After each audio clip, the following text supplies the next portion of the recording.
Pour L214, c'est une situation qui est sérieuse, urgente et importante, qui concerne aujourd'hui plus d'1 milliard d'animaux chaque année, animaux terrestres rien que pour la France, et plusieurs dizaines de milliards d'animaux aquatiques, pareil, juste pour la France.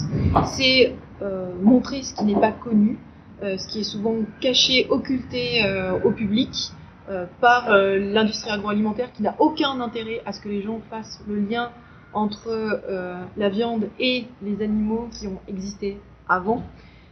Donc ça va être de révéler au public et parfois prendre des risques.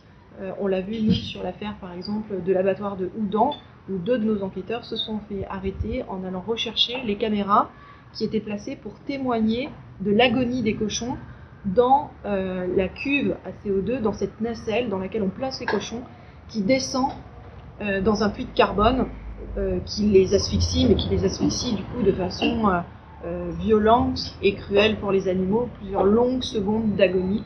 Et donc, pour pouvoir dénoncer les différents systèmes d'abattage, pour soulever la question même de la légitimité d'abattre des animaux, il nous faut les images, parce qu'il faut le voir pour le croire. Donc on va aller chercher cette réalité, et c'est ça, lancer l'alerte, c'est exposer une réalité qui est pas connue ou qui est cachée sciemment.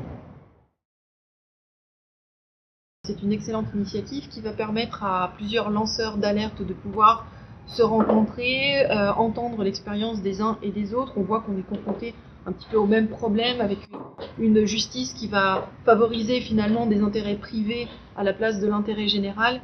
Et donc ce partage d'expérience pourrait beaucoup nous apporter aux uns et aux autres. C'est pourquoi il y avait vraiment une forte envie de participer à ce salon. Alors L214 existe depuis 9 ans maintenant. On a essentiellement basé notre travail sur le fait de montrer, avec des vidéos à l'appui, la situation catastrophique que vivent les animaux et la façon dont ils meurent. Et le livre, aujourd'hui, il vient poser le débat de façon apaisée. Il explique d'où on vient, qui on est. Il explique nos méthodes de travail. Il pose des arguments et donc il permet de laisser une trace. Alors que les vidéos, elles sont à l'écran, dans l'actualité pendant quelques jours, puis elles redisparaissent et puis une nouvelle vient la remplacer. Ici, on a quelque chose qui est plutôt pérenne et qui du coup installe le débat à un niveau un peu plus poussé, un peu plus posé.